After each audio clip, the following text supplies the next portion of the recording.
It's major history again, and I'm departing from my normal commentary on history or current events and delve a little bit into social commentary. I don't know if you're aware of it, but there's been a big controversy, almost a scandal, relating to the recent Bafta awards in England. Those of you who don't know, Bafta is the United Kingdom equivalent of the Academy Awards. It stands for British Academy of Film and Television Awards. Recently, two of the presenters, the actors Michael B. Jordan and Delray Alindo of the Sinners movie, were presenting awards to some of the nominees.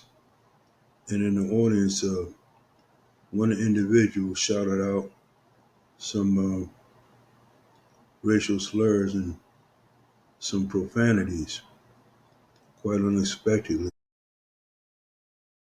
And later it was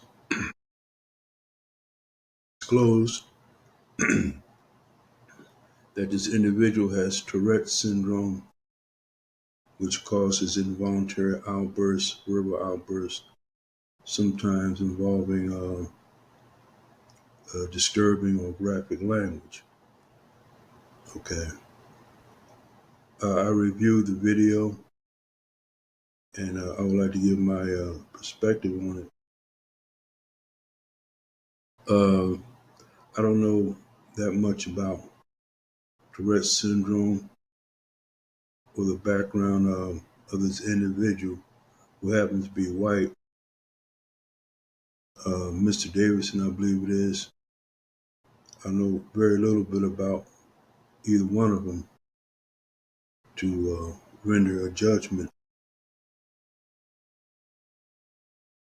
Therefore, I'm not going to rush to any type of conclusions as to his culpability for shouting out these racial slurs.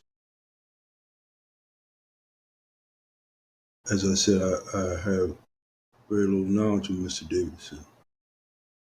What I do feel I should really address is the way the Bafta Academy dealt with that situation.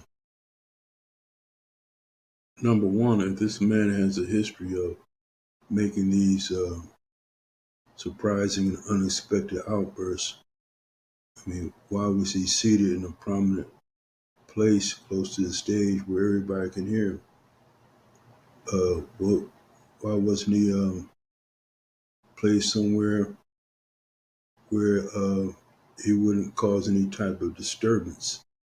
Not saying that he should have been banned, but certain accommodations should be made, and apparently they weren't. And also, in the aftermath of this outburst of his, where racial derogatory comments were hurled at the actors, they took their time in addressing the issue, and to add insult to injury after this incident was over, at the host said, well, I hope nobody might have been offended. Of course they were offended. You know, I mean, that's a no-brainer. And also, Mr. Davidson has yet to publicly acknowledge his uh, outburst, involuntary as it may have been, and acknowledge his responsibility and apologize to the individuals it was targeted. But I'm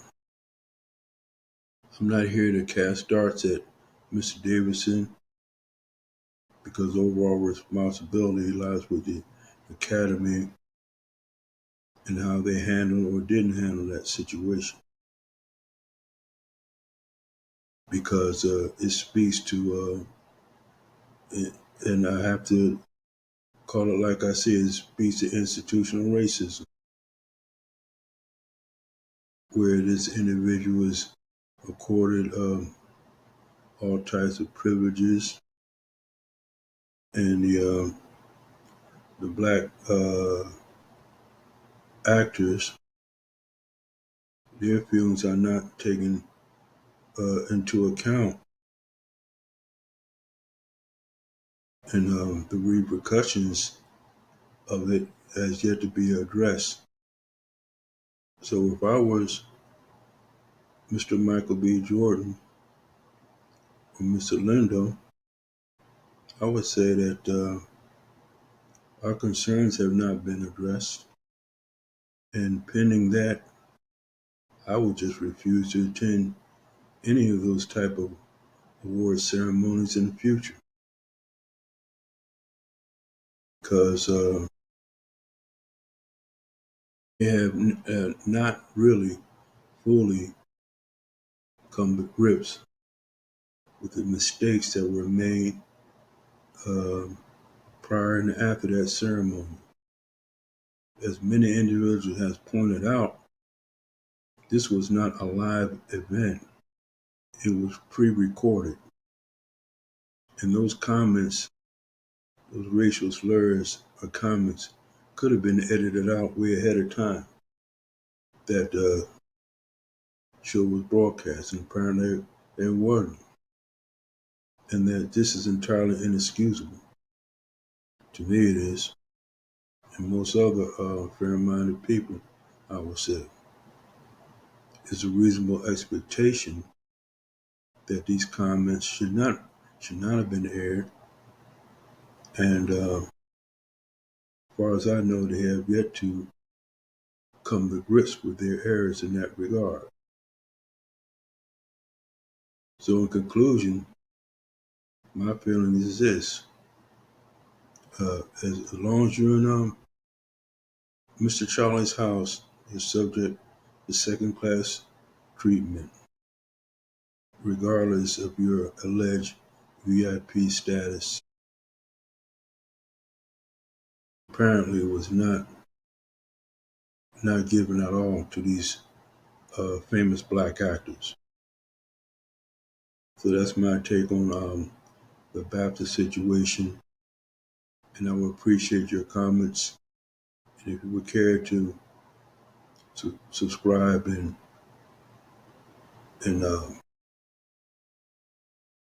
thank you.